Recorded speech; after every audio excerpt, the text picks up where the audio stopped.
আসসালামু আলাইকুম। আপনাদের নতুন বর্ষের ক্লাস শুরু। সো আজকে আমাদের ট্রান্সপোর্টেশন ইঞ্জিনিয়ারিং আপনারা অবশ্যই অলরেডি মডিউলে দেখে ফেলেছেন যে কোর্সে কোন সময় কোনটা পড়ানো হবে একটা আউটলাইন দেওয়া আছে। তো সেই অনুযায়ী আজকে আমাদের রেলওয়ের টপিকের প্রথম পার্টটা শুরু করা হচ্ছে। সো রেলওয়ে বা রেল সম্পর্কিত বিশেষ করে আমাদের দেশে অনেকেই পরিচিত, কোনো কোনো জেলায় হয়তো রেল লাইন নেই, আর বাইরে তো রেল লাইনের উপরে অনেকে নির্ভরশীল। ইভেন আপনারা যদি বলেন জাপান বা এশিয়ান কান্ট্রিগুলা, তারা সবাই রেলের উপর নির্ভরশীল। সো রেলওয়ের সবচেয়ে বড় সুবিধা হচ্ছে কি হলো, ট্রাফিক জ্যামে এর আটকানোর কোনো সম্ভাবনা নেই। তো যেহেতু ট্রাফিক জ্যামে তার আটকানোর সম্ভাবনা নেই, সেহেতু হচ্ছে এটা আমাদের জন্য খুব একটা সুইটেবল অপশন। সো সেই রেলের ফাংশন কি, কী কী ধরনের সমস্যা রেলে ফেস করা হয়, কীভাবে সেই সমস্যা থেকে উত্তরণ করা যায়, সেই সকল জিনিস এবং সিম্পল ক্যালকুলেশন এগুলো আমরা এই রেলওয়ে ইঞ্জিনিয়ারিং পার্টে দেখার চেষ্টা করব। এবং অ্যাট দ্য এন্ড আমরা লাস্টে দেখবো হচ্ছে গেলো হাইওয়ে ডিজাইন, এগুলো শিখবো আমরা। সো শুরু করা যাক। সো প্রথম প্রশ্ন আসতে পারে যে হোয়াট ইজ রেলওয়ে, রেলওয়ে আসলে কী বা রেল কী। রেলওয়ে আসলে একটা সংজ্ঞা আছে, আর আপনারা অবশ্যই মডিউলে দেখবেন আপনাদের দুইটা বই প্রোভাইড করা হয়েছে, সেই দুইটা বই পিডিএফ দেওয়া হচ্ছে, সেই পিডিএফগুলো আপনারা ডাউনলোড করে নেবেন। সো প্রশ্ন আসতে পারে যে হোয়াট ইজ রেলওয়ে, তো সেটা সংখ্যা বইও দেওয়া আছে।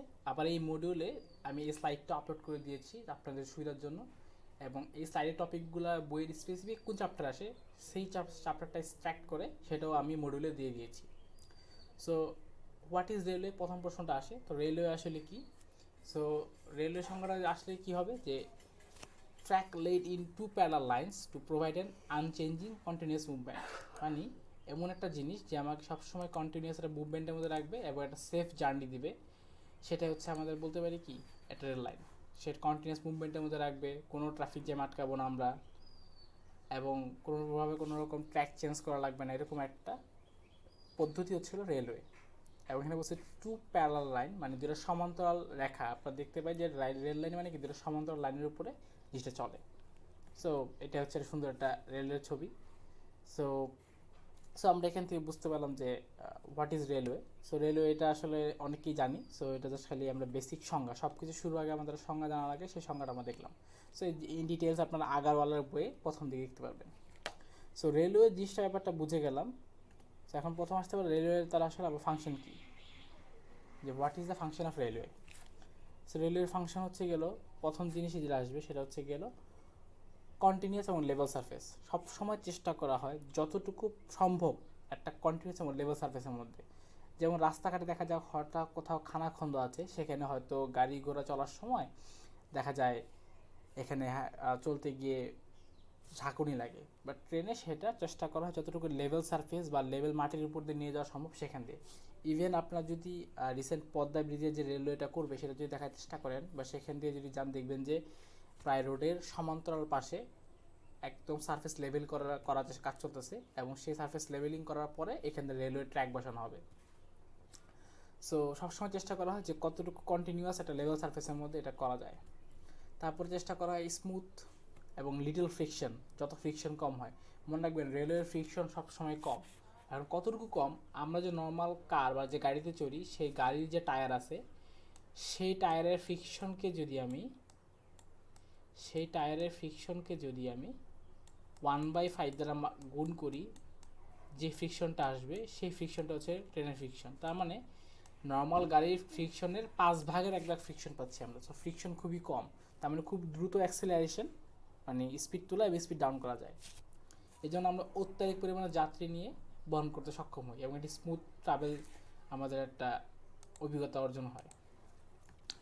সো এরপরে সুবিধা হচ্ছে ল্যাটারাল গাইড। ল্যাটারাল গাইড মানে কি, মানে হচ্ছে গেল এই রেল লাইনটা সবসময় চেষ্টা করে পুরো রেলটাকে ধরে রাখার জন্য একটা ল্যাটারাল গাইডেন্স থাকে। তারপর আরেকটা সুবিধা হচ্ছে গেলো সে কী করে ট্রান্সমিট করে দ্য লোড লার্জ এরিয়া। কারণ কি হচ্ছে গেলো আমি বলেছি, কারণ আসলে প্রথম লোডটা পড়ে কোথায়, রেল লাইনে বা পাত্রের মধ্যে পড়ে, রেল লাইনের মধ্যে পড়ে।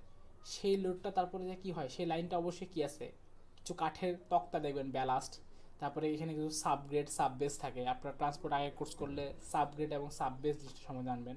সেখানে লোডটা আস্তে আস্তে আস্তে ট্রান্সমিট হয়ে যায়। সো এটা একটা বড় সুবিধা, লোডটা খুব সুন্দর ট্রান্সমিট হয়ে যায় একটা বড় এরিয়ার মধ্যে। সো এগুলো ছিল আমাদের ফাংশন। সো এখন ফাংশন আমরা রেলওয়ে কী এবং রেলওয়ে ফাংশনগুলো জেনে ফেললাম। সো এখন হচ্ছে আমরা জানতে হবে রেলওয়ে টাইপ কয় রকমের বা কয় রকমের রেল লাইনের পাত দেখা যায়। সো এইগুলো ফিগারগুলো এখন আমি যেটা দেখবো সেই ফিগারগুলো আগারওয়ালার বইও আছে। এই ফিগারগুলো হচ্ছে গেলো মিড পরীক্ষা বা কুইজের মধ্যেও আঁকতে আসতে পারে। সো সে আঁকাটা আমাদের শিখতে হবে এবং কী ধরনের type. So first of all এটাকে বলা হয় double headed rail. Double headed rail মানে কি, কারণ এর এই মাথা এবং এই মাথা প্রায় সমান এবং এটা আগে এই টাইপের রেল ইউজ করা হতো। এটা ইউজ করার সুবিধা হচ্ছে গিয়ে হলো প্রথমে অনেক বছর এই পার্টটা দিয়ে উপরে রেল লাইন চলবে, যখন দেখা যাবে আস্তে আস্তে আমার এটা ক্ষয় হয়ে গেছে তখন এই ট্রেনটাকে উল্টে দিয়ে লাইনটাকে তখন নিচের পার্টটাকে উপরে পাঠায় ইউজ করা হয়। সো এটা ছিল ডাবল হেডেড রেল লাইনের সুবিধা। কিন্তু এটা সমস্যা দেখা গেছে যখন আমার এটা ক্ষয় হয়ে যাচ্ছে, আমি যদি উল্টায় ফেলিও কিন্তু সেটা ভূমিতে ঠিক মতো লোড ট্রান্সফার করতে পারবে না। সো এখন বর্তমানে আর এই ডাবল হেডেড রেল লাইনটা ইউজ করা হয় না, বাট এটা খুব সুবিধা ছিল যদি আমি জাস্ট রান আউট করে উল্টে দিতে পারি, এবং সেক্ষেত্রে হচ্ছে গেলে আমাদের অনেক সময় ইউজ করা যাওয়া সুবিধা হয়। তো এরপরে কী আসলো, যেহেতু আমার ট্রেন লাইনের উপরে পার্টটা ক্ষয় হয়ে যাওয়ার একটা সম্ভাবনা আছে, তখন তারা কি চিন্তা করলো যে আমরা একটা বাল হেডেড রেল লাইন ইউজ করব। তো বাল হেড মানে কি, এর মাথাটা বড়, নিচে সরু কিন্তু উপরে মাথাটা একটু বড়, যেন অনেক পরিমাণে মেটাল থাকে, ক্ষয় হতে সময় লাগে আর কি। সেটাকে বলা হয় বাল হেডেড রেল লাইন। সো এটা অনেক বছর চলছে, কিন্তু এরপরে যেটা আসে সেটা হচ্ছে গেল নিচের ফুটটা বড় করে দেওয়া হয়েছে, কারণ আমরা জানি যে লোডটা যত বড় এরিয়াতে ট্রান্সমিট হবে তত বেশি লোডটা ডিস্ট্রিবিউট করে দিতে পারবে, সেই জন্য ফুটটা বড় করে দেওয়া হয়েছে, হেডটা অনেকটা ছোটো করে দেওয়া হয়েছে। আর এটা ওয়ান কাইন্ড অফ একটা আমরা আপনারা হয়তো অনেকেই স্টিল কোর্স করেছেন, সো এটা ওয়ান কাইন্ড অফ একটা আই বিমের মতো। সো এটাকে আসলে একটা বিম হিসেবে কল্পনা করা হয়। বিম যেরকম লোড নেয়, রেল লাইনটা ওয়ান কাইন্ড অফ আই বিম, সে হচ্ছে গেলো এই লোডগুলো নেয়। সো আপনারা জানি অলরেডি ওয়েব কী, ফ্ল্যান্স কী সেগুলা। সো এখানে একটা এরকম ছবি আঁকতে হইতে পারে, যে এই ছবিটা আঁকতে দিতে বলতে পারে।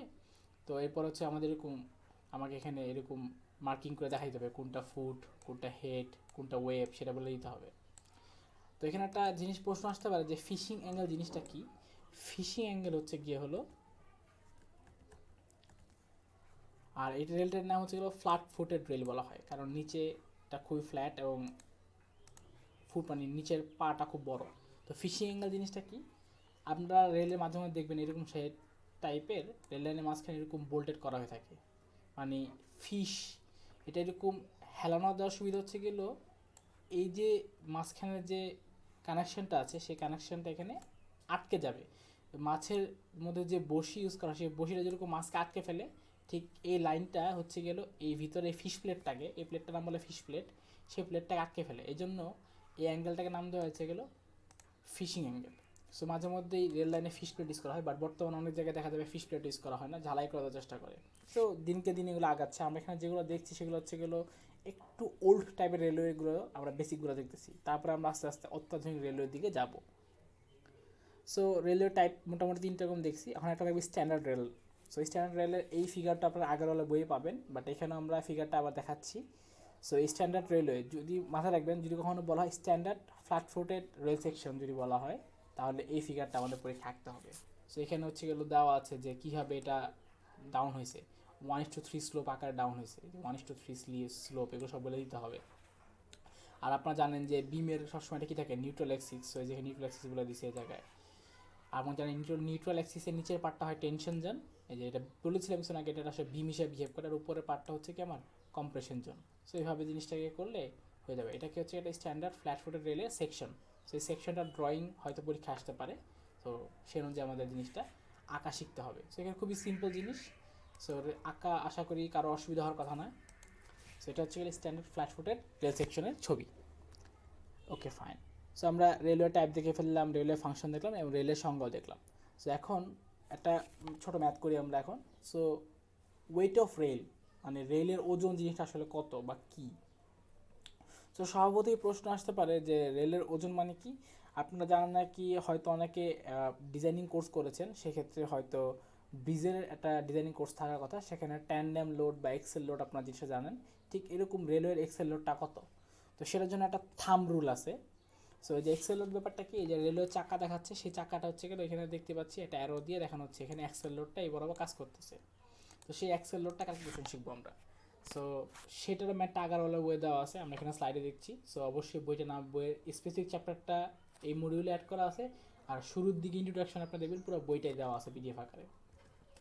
So thumb rule of defining the maximum axle load. Maximum axle লোডের থাম্ব রুল একটা আছে, মানে এই সূত্রটা সার্বজনীনকৃত মানা হয়, বা এটাকে বলা হয় ইম্পেরিক্যাল ফর্মুলা। এটা কোনো একটা থিওরিটিক্যাল প্রুফ কিছু নেই। সো ইম্পেরিক্যাল ফর্মুলাটা কি?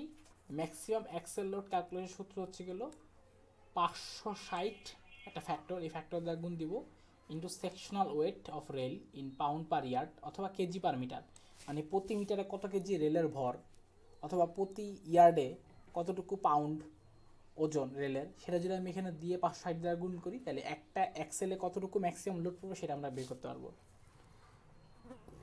সো ওকে, দেখা যাক। ম্যাক্সিমাম এক্সেল লোডের সূত্র হচ্ছে গেল 560 ইন্টু নর্মালি দেখা গেছে 90 পাউন্ড পার ইয়ার্ডে এতটুকু লোড পাওয়া যায়। সো গুণ দিলে আমি পুরো আনসারটা পাউন্ডে পেয়ে গেলাম। সো ওকে ফাইন, পাউন্ডে পেলাম। এখন আনসারটাকে আমরা নর্মাল টনে দিব, এত বড় পাউন্ড আসলে বলাটা যে জিনিসটাকে টনে কনভার্ট করে ভালো। সেখানে আমি লিখে দিয়েছি 1 টন সমান সমান এত পাউন্ড। সো আমি যদি এই টোটাল পাউন্ডকে 2240 দ্বারা ভাগ দিই, তাহলে আমার কত টন সেটা কনভার্ট হয়ে যাবে। অথবা 2240 মনে থাকলে 2200 দ্বারা ভাগ দিলেও মোটামুটি কাছাকাছি আনসার চলে আসবে। সো আমরা এখন যদি আপনারা সবাই ক্যালকুলেটরটা ক্যালকুলেশন দেখতে পারেন, সো ক্যালকুলেশন করলে দেখা যাবে এখানে কত আসছে, 22.5 টন। তার মানে 22.5 টন পরিমাণ লোড একটা এক্সেলে পড়তেছে। সো আমরা শিখে ফেললাম কীভাবে একটা সেকশনে ওয়েট ক্যালকুলেশন করা লাগে, এটা একটা থাম্ব রুল হিসেবে আমরা জানলাম। সো আমরা ক্যালকুলেশন লোড শিখলাম। সো এখন আমরা দেখব যে what is rail wear. Wear মানে হচ্ছে গেল মানে ক্ষয় হয়ে যাওয়া। তো সেই ক্ষয় কত প্রকারের ক্ষয় হতে পারে, সেই ক্ষয় কেন হয়, এবং সেই ক্ষয় থেকে নিরূপণের উপায় কী, সেগুলো আমরা জানবো। সো রেলের ওয়্যার হচ্ছে গেল যে রেলের চাকা, এটা যখন এই রেলের উপরে যাবে তখন মাঝে মাঝে দেখা যায় এই যে রেলের এই সাইডটা নর্মালি একটু ক্ষয় হয়ে যায় অনেকদিন চলার ফলে। সো এই যে ক্ষয় হয়ে যাওয়া ব্যাপারটা, সেটাকে বলা হচ্ছে রেলের ওয়্যার। সো এরকম চাকাও ক্ষয় হয়ে যায়, কিন্তু চাকার ক্ষয়ও দেখানো হচ্ছে। সো এগুলো ক্ষয় কেন হয়? সো কেন হয়, প্রথমত হচ্ছে গেলো মুভিং লোড যত বেশি বারবার ট্রেন আপ ডাউন করবে এখানে, তত বেশি হচ্ছে গেলো এখানে ক্ষয়ের সম্ভাবনা থাকবে। যত বেশি স্পিডে যাবে তত ক্ষয়ের সম্ভাবনা থাকবে। এছাড়া হচ্ছে গেলো বারবার যদি স্পিড আপ করা হয় এবং স্পিড ডাউন করা হয় অথবা ব্রেক করা হয়, সেসব জায়গাতে এই ওয়্যারটা বা এই ক্ষয়টা বেশি দেখা যায় রেল লাইনের। এছাড়া হচ্ছে গেলো ওয়েদার কন্ডিশন, মানে কোথাও যদি ঠান্ডা থাকে বা কোথাও যদি অত্যাধিক পরিমাণ গরম হয়, এরকম ওয়েদার চেঞ্জের জন্য মাঝে মধ্যে এরকম ওয়্যার দেখা দেয়। এছাড়া হচ্ছে গেলো ম্যাটেরিয়ালের মধ্যে যদি স্যান্ড বা সিলিকের পরিমাণ থাকে, সেক্ষেত্রে এরকম ওয়্যার বা ক্ষয় দেখা যায়, কারণ সেক্ষেত্রে এই ম্যাটেরিয়ালের দুর্বল টাইপের হয়ে যায় এবং খুব দ্রুত ক্ষয় হয়ে যায়। সো অ্যাক্সেলারেশন ডিঅ্যাক্সেলারেশনগুলো কোথায় হয়? নর্মালি দেখবেন হচ্ছে কি হলো, যেখানে আমার হচ্ছে স্টেশন, সেসব জায়গাতে বেশি পরিমাণে কী করতে হয়, স্পিড আপ করা লাগে এবং স্পিড ডাউন করা লাগে এবং ব্রেক করা লাগে। তো সেসব জায়গায় এরকম ক্ষয়ের সম্ভাবনা বেশি। তো সেসব জায়গায় যদি কেউ রেলওয়েতে জব করেন, সেক্ষেত্রে আমাদের এই দিকে নজর বেশি দেওয়া লাগবে। সো আমরা বুঝে গেলাম যে কেন এই ওয়্যারটা হয়। সো এবার কয় ধরনের টাইপ আছে। সো আগের ফিগারটা আমরা দেখি। সো একটা বলা হচ্ছে ভার্টিক্যাল ওয়্যার, মানে এরকম খাড়াভাবে যদি ক্ষয় হয়, যেটাকে বলা হয় ভার্টিক্যাল ওয়্যার। এবার হচ্ছে ল্যাটারাল ওয়্যার, মানে সাইড থেকে যদি ক্ষয় হয়ে যায় তাকে বলা হচ্ছে ল্যাটারাল ওয়্যার। আরেকটা বলতে গেল on the end of the rail, battering of rail ends. End মানে কি, একটা রেল লাইন এবং আরেকটা রেল লাইন, এই দুইটার মাঝখানে পাতের মাঝখানে ফাঁকা রাখে। তো জাস্ট এই পোর্শনটুকু হালকা নেমে যায়, মানে এই জায়গাটা ক্ষয় হয়ে যাচ্ছে আর কি, হালকা ক্ষয় হয়ে যায়। সো সেটাকে বলা হচ্ছে ব্যাটারিং অফ রেল। এটা কোথায় নর্মালি হয়? বলছে on the ends of the rail, মানে প্রতিটা রেল লাইন পাতের এন্ড, কারণ একটা এন্ড এবং একটা স্টার্টের মাঝখানে যে ফাঁকা জায়গা থাকে, সেখানে এই ধরনের ক্ষয় দেখা যায়। সো আমরা কয় ধরনের টাইপ সেটা দেখে ফেললাম। এখন দেখি যে কোন কোন লোকেশনে হয়, আলটিমেটলি কোন কোন লোকেশনে বেশি দেখা যায় এই ধরনের ক্ষয়গুলা। শার্প কার্ভ মানে বাঁকানো রেলপথ, মানে যখন নাকি কার্ভ অঞ্চলগুলো আছে, সেসব অঞ্চলে রেল মুভ করতে গিয়ে এরকম ল্যাটারাল বা ভার্টিক্যাল ক্ষয় হয়ে যায়। তারপর হচ্ছে গেল স্টিপ গ্রেডিয়েন্ট, মানে খাড়া, মানে পাহাড়ি অঞ্চলের মধ্যে খাড়া উঁচু রেল লাইন থাকে, তো সেই রেল লাইন দিয়ে উঠতে গেলে এই ধরনের ক্ষয় হয়। সো এটা দার্জিলিং বা ওইসব জায়গায় বেশি দেখা যায়। রেলওয়ে স্টেশন, কারণ রেলওয়ে স্টেশনে কী হয়, স্পিড আপ করা লাগে, স্পিড ডাউন করা লাগে এবং ব্রেক করা লাগে। তো সেই সব জায়গায় এখানে হতে পারে টানেলের ভিতরে। কারণ কি, কারণ একটা টানেলের ভিতরে হয়তো সবসময় পরিচর্যা করা সম্ভব হয়ে উঠতে পারে না। তো সেই ক্ষেত্রে ওই জায়গায় দিনের পর দিন এইভাবে ট্রেন চলার ফলে হচ্ছে গেলে ক্ষয় হয়ে যায়। এবং কোস্টাল এরিয়া মানে সমুদ্র তীরবর্তী অঞ্চলের ক্ষেত্রে ওই লবণাক্ততার কারণে, সো হয়তো যদি কোনো ফ্লাডেড হয় বা ওই সয়েলের কারণে আমার রেল লাইনের ক্ষয় হতে পারে, এই ধরনের ক্ষয় হয়ে থাকে। সো আমরা দেখতে পেলাম যে কী ধরনের রেলের ক্ষয় আছে এবং কোন কোন লোকেশনে হয়। এখন এটা তো উত্তরণ উপায় কী? সো এরকম তো ওয়্যার হবেই, তো এই ওয়্যার থেকে উত্তরণ উপায় কী? সো আমাদের বারবার বেটার মেনটেনেন্স করা লাগার চেষ্টা করতে হবে, ট্র্যাক অ্যালাইনমেন্ট ঠিক আছে কিনা সেটা চেক রাখা লাগবে। আমরা লুব্রিকেট ইউজ করতে পারি, মানে লুব্রিকেটিং অয়েল সবসময় সারফেসটাকে স্মুথ করার জন্য আমার রেলের ফেসের মধ্যে এগুলো স্মুথ করে দেবো, যেন হচ্ছে এগুলো কোনো প্রকার যেন ক্ষয় না হয়, কোনো ফ্রিকশনলেস যেন হয়। প্রোভাইডিং চেক রেলস, আসলে চেক রেলস জিনিসটা কি, এটা ছবি দেখি। এই যে আগে কার্ভের অঞ্চলগুলোতে একটা রেল লাইনের সাথে আরেকটা অ্যাডিশনাল রেল লাইন পাত লাগাই দেওয়া হতো, একে বলা হয় চেক রেল। সো এই অ্যাডিশনাল পাত লাগাই দেওয়ার ফলে আসলে সুবিধাটা কী হতো, এই চাকাটা যখন সেন্ট্রাল টেন্ডেন্সি মানে কেন্দ্রমুখী বল মানে সেন্ট্রিফিউগাল ফোর্স এবং সেন্ট্রিপেটাল ফোর্স মানে কেন্দ্রবিমুখী বলের জন্য হঠাৎ করে সরে যেত, এই সরে যাওয়ার কারণে আমার ক্ষয়ের সম্ভাবনা থাকতো। সো এই চেক রেলটা আমার কী করতেছে, এই চেক রেলটা হচ্ছে গেলে আমাকে সাপোর্ট দিচ্ছে, মুভমেন্টের যেন না হয়, তো আমাকে সাপোর্ট দিচ্ছে, তো এই জন্য আমার ক্ষয়টা অনেকটা কমে যাবে। সো আগে এই টাইপের চেক রেল ইউজ করা হতো, বর্তমানে অনেকটা কমে গেছে আর কি। সো চেক রেল ইউজ করা হতে পারে। এছাড়া কী করা যায়, interchange the inner and outer rail, মানে হচ্ছে গেলো আমি দেখা যায় যে কার্ভের একটা পোর্শন ক্ষয় হয়ে গেল, তাহলে আমি এই পার্টটাকে এদিকে শিফট করে দিই আর এই পার্টটাকে এদিকে শিফট করে দিই, কয়দিন চালানোর ব্যবস্থা করি, এটা করতে পারি।